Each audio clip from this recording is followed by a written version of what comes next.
how do you decide if you need an ERP? It's easy to say, that everyone requires, but frankly, not all companies will need one. The very small companies can still make do.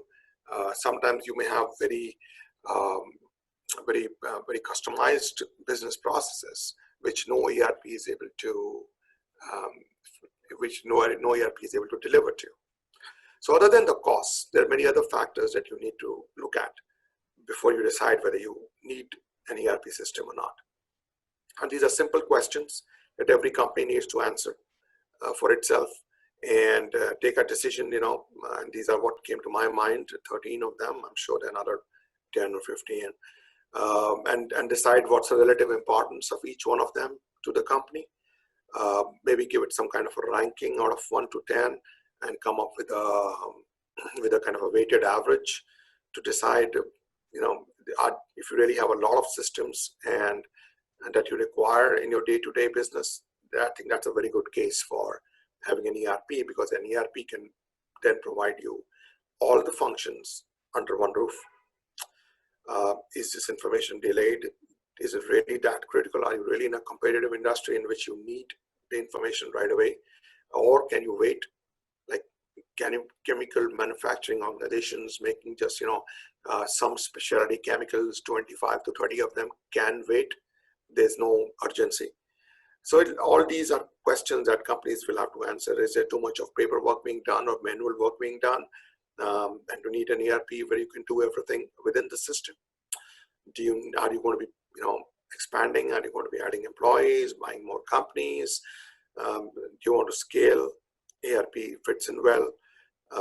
Maybe you can't achieve the functionality in your current system anyway, and expanding that would require a lot of money.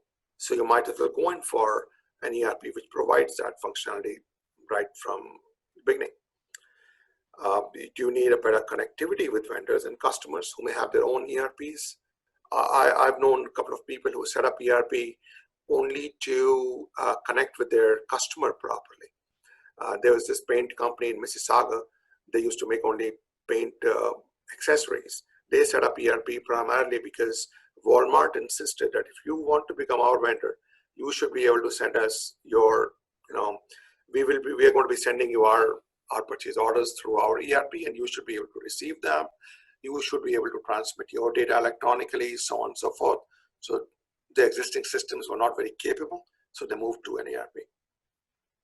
And reporting could be inaccurate or inadequate, which in ERP you would not face that problem because all the business processes are taking place in the same system.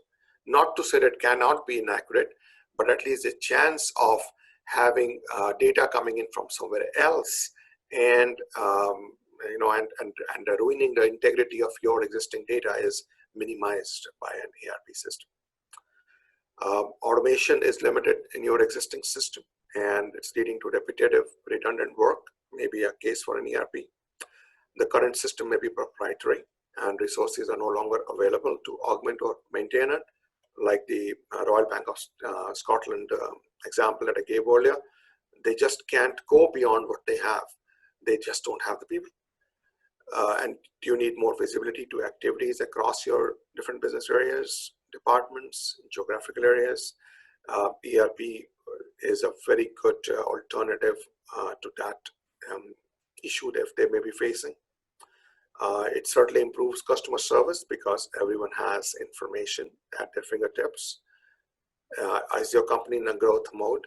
I think that is a very good case for an ERP setup because of scalability. You can easily, set up a system, an ERP system, and keep expanding it to whatever extent you need to. And then again, is your current system slow and outdated, and you have to change anyway? So why not go for the best possible? Might be a little more money, but at least you'll be at the top of the rung. So there are a few ideas that came to my mind for a company to decide if they need to move away from their legacy system.